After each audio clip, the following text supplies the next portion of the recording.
The Carson Hocevar pearl clutching is getting out of hand, Atlanta officially rebrands, and how about some power rankings to wrap up the day?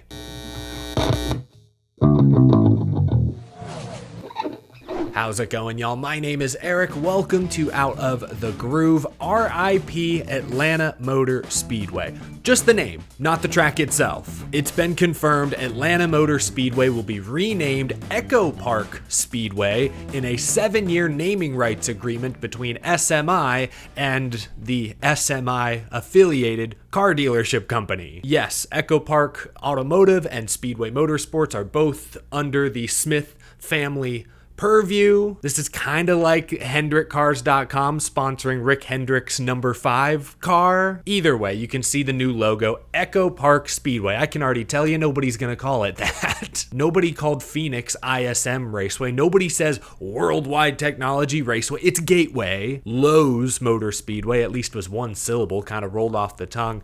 Echo Park Speedway. I'm more likely to call it Atlanta Super Speedway than I am Echo Park Speedway, but hey, new rebrand, new logo, new look. Okay. I hope your week is off to a great start. In a few minutes, we've got power rankings. Stay tuned to see if your favorite driver cracked my top 10 this week. I can say for sure that at least one new name is on the list this week. Might be making his Out of the Groove Power Rankings debut. I'll have to check the archives to confirm. Either way, stay tuned. Got that coming up in a few moments. First, though, we need to talk about Carson Hocevar because apparently every other podcast, every other fan, social media is hyper-fixated on the incident between Hocevar and Ricky Stenhouse Jr. And it is fitting because tonight he's racing at Berlin Raceway in his home state of Michigan. I believe Eric Jones, another Michigan racer, is in the field. Not sure what other Cup Series connections. I'll be watching. I think it's on Flow Racing to see how Carson, how Jones, how they stack up. But yeah, Carson Hocevar, controversial, polarizing. A lot of folks compare him to Ross Chastain, and I get that to some extent, to some degree, but there are some differences there. You know, Ross Chastain,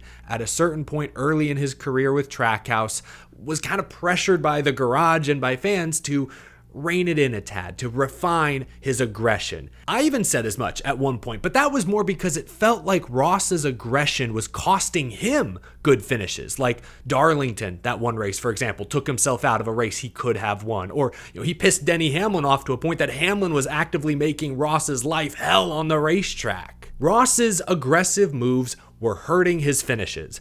I don't think that's the case, at least not yet, on the Cup side for Carson Hocevar. Like, go back to Atlanta. There was a line of people wanting to talk to Carson at Atlanta. Carson finished second in that race. His aggression did not hurt him. Same can be said at Nashville. The move on Ricky Stenhouse Jr., it was too early to be that aggressive, for sure. But did it cost Hocevar in that race? No, not at all. Hocevar, again, went on to finish second. So far, Hocevar's aggression on the Cup side has mostly been rewarded.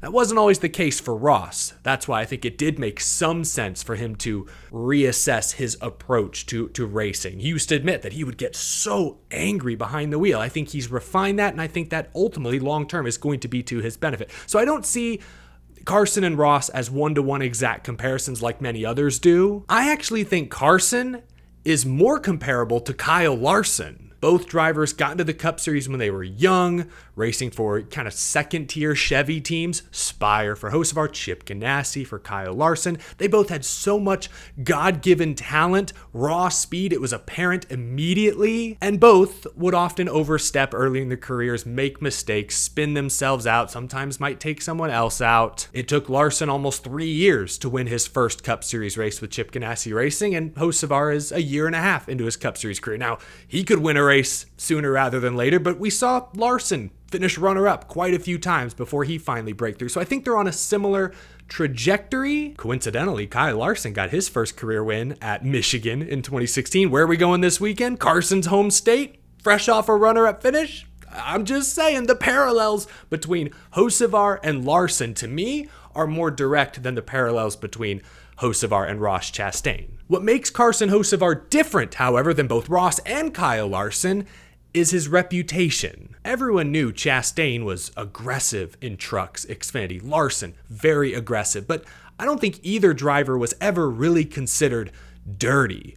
Many would consider Carson Hocevar a dirty driver, and some of the moves he has made in recent years in the lower ranks have been dirty. He's right-reared guys. He spun himself out on purpose to bring out the caution. There has been a history of general mayhem and mishaps with Carson Hocevar that maybe didn't quite exist with Ross or with Kyle Larson. So that's the real difference here. Carson Hocevar has a very negative reputation, an earned reputation, I should add, which leads to nobody giving him the benefit of the doubt when he's involved in any sort of incident on Sundays. That's my take about the Ricky Stenhouse deal at Nashville. I think it's being overblown slightly. Like I said Sunday night, if that happens with 20 laps to go, we're not talking about it like this. But because Hocevar pushed the issue early in stage 2, like a third of the way through the race, it was misplaced aggression. It was going too hard too soon, making an enemy when you don't have to. Ricky Stenhouse has a right to be angry. You don't expect drivers to be that aggressive so early. But if that happens with 20 to go, I mean, Hocevar showed his nose plenty early enough.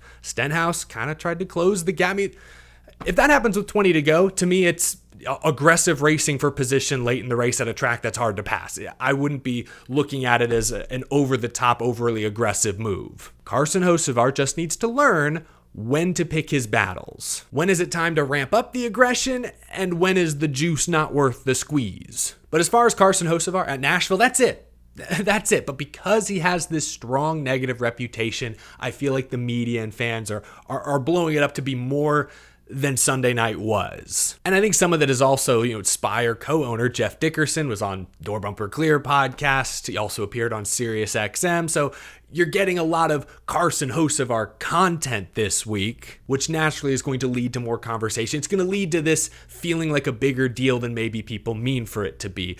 Jeff Dickerson, again, Spire co-owner, did say something interesting this week on Sirius XM NASCAR radio. I want to read this quote, talking about Carson Hocevar and him being aggressive, the incident with Stenhouse. Dickerson said, quote, "We feel like the whole series has looked at us the last few years and been like, what the hell are those guys doing over at Spire? Well, now we're up there, so why would I want to slow that down? There's some things I would like Hocevar to, round out a couple edges. I don't want him running into the 47 there. I want him to cut a break and let him in." Dickerson went on to explain how he's tried to teach Hocevar, when to pick and choose his battles. Tried to teach Hocevar patience, but I think the team has also shown that they're willing to be patient with Carson because he is so talented. He has Spire knocking on the door of a playoff spot earlier this year, knocking on the door of a win at an intermediate or short track. I don't have his exact quote prepared, but something else Jeff Dickerson said, this was on Door Bumper Clear, I believe. I listened to the full episode this week. He essentially said that one thing he's tried to get through to Carson is that, hey, he's going to make aggressive mistakes and sometimes spin somebody out, take someone out. He needs to understand that when somebody makes a mistake and takes him out, it would be a bad look to lash out, to be overly angry. Like, he needs to kind of understand things happen both ways. Again, comparing Hocevar to Kyle Larson, I think that's part of why Kyle Larson is popular. I mean, he's leading in merch sales this year. Larson is going to be aggressive. Sometimes he oversteps, takes himself out, might put someone else in a really bad position. But what I've noticed with Larson, usually when somebody else puts him in a bad position, he's not going to key up the radio and whine about getting raced hard. It's the exact opposite of, and I'm sorry I keep bringing other people into this, of Joey Logano. Like Joey Logano at North Wilkesboro a few weeks ago, rubbed doors with Christopher Bell, lost the race. He gets out of his car and I was going to wreck him if I could. Like, he was really mad that Christopher Bell rubbed doors with him for the win in the All-Star race at a short track. Like, granted, Logano a couple days later sort of backtracked and said, hey, I was heat of the moment. But that's kind of the difference. There's a reason Joey Logano gets booed loudly during driver intros, while Kyle Larson, for example, leads in merch sales and gets some of the biggest cheers when he's on stage. That's just part of the reason, I should say. Some drivers get in their feels really easily. I think Carson Hocevar has fallen victim to that as well in the past. We've seen him lash out and right rear guys before. That's ugly. That's not a good look. But back to Jeff Dickerson on Door Bumper Clear, that's one thing he's tried to coach Carson Hocevar on, to react appropriately when guys put him in a bad spot. If you're going to be comfortable putting other drivers in bad spots, you need to be comfortable with them doing it to you, and you need to respond and react appropriately. That seems to be a message that Dickerson is trying to send to Carson Hocevar. We'll see if it sticks, I guess, next time Carson's in one of those really difficult positions. Anyway, just wanted to talk about Carson for a few moments again because everyone else is, and I feel is blowing up the Nashville incident to be a little more than it is.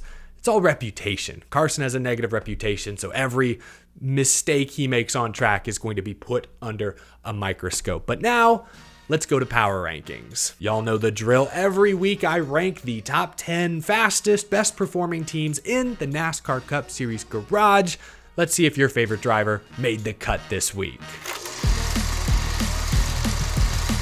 This is the perfect bridge between these two segments because for the first time all year in the 10th position, I've got Carson Hocevar. Drama aside, let's just look at the last few weeks. Carson Hocevar ran top 10 at Kansas before a flat tire at the very end cost him a good finish. Then he won the All-Star Open at North Wilkesboro the very next week, was running second in the Coca-Cola 600 when his engine let go, and then he finished second at Nashville Sunday night. This team's got real speed. I like high-speed Michigan International Speedway on the horizon. Carson Hocevar cracks the top 10 for the first time this year. We also just talked about this guy, but at 9th, I've got Ross Chastain. He won the Coca-Cola 600. That was huge, but then was unusually quiet at Nashville Superspeedway, a track he's had plenty of success at. He still finished 11th, was the best finishing Trackhouse car.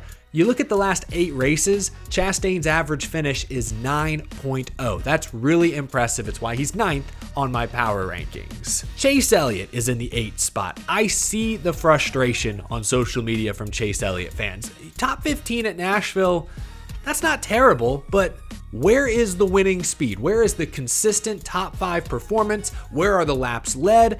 Chase Elliott's top 5 in the regular season points, but he's one of just 2 drivers to not have any race wins or any stage wins this year. Just feels like this team is full of untapped potential.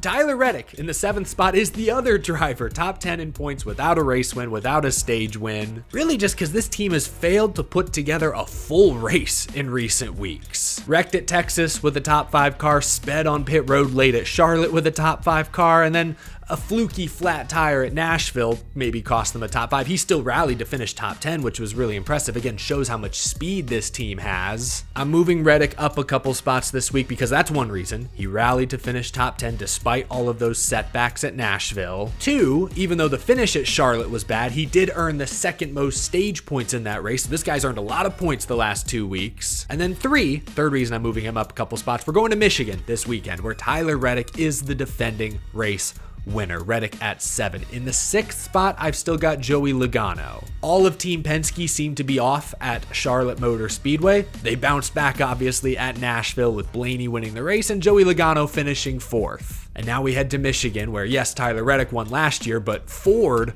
won the previous 9 races. At number 5, I'm probably going to get some blowback for this one, but Kyle Larson drops to the 5 spot this week. Charlotte, go back 2 weeks, obviously wasn't smooth. Okay, move past that. Nashville wasn't smooth either. They practiced bad, qualified bad, got shuffled back early in the race, did not have a good balance on the car. Then they had an issue on pit road, set them back even further. Kyle Larson put the team on his back late to charge to an 8th place finish. Tremendous top 10 result. But I would argue collectively, this was the worst team performance I've seen out of the 5 bunch all year long. From Saturday to Sunday, pit road, a lot of issues, a lot of questions. They still finished 8th, which is insane, crazy. Shows you how good Kyle Larson can be, often is, but I've got them in the 5 spot this week. Gotta reward some of these other drivers who've been more consistent lately, like Christopher Bell. Won the All-Star race a couple weeks ago, spun out, hit the wall at Nashville. I thought his race was over, yet he rebounded to finish top 10 himself. This team just continues to string together good finishes. Christopher Bell, Adam Stevens, great perseverance Sunday night. In the 3rd spot, Denny Hamlin. See, this is why I was never really fazed by the 3 or 4 bad finishes in a row, because this team clearly has top 5 speed basically every week. Finished 3rd at Nashville, won a stage, actually earned, I believe, the most stage points this weekend. When this team executes, when they don't have mechanical gremlins, they're tough to beat. Denny Hamlin at 3. Top 2, in the 2nd spot, Ryan Blaney. This team has had speed all year. Finally, they get a good result.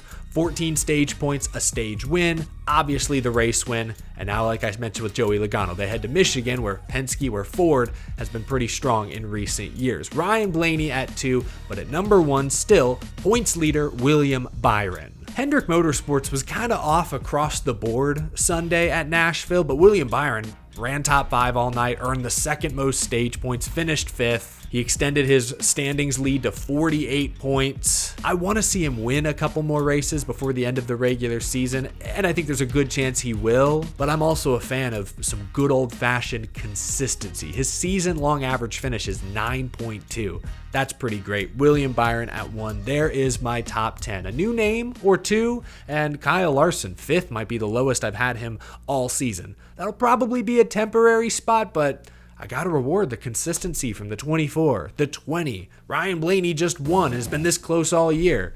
There's my rankings. Let me know if you agree or disagree. That'll do it for this episode, y'all. Thank you for watching. Leave a like if you enjoyed. Subscribe for more NASCAR content every single day, every week, all year long. Appreciate my Patreon supporters going above and beyond every single month. I will talk to you again tomorrow. Have a great rest of your evening, y'all.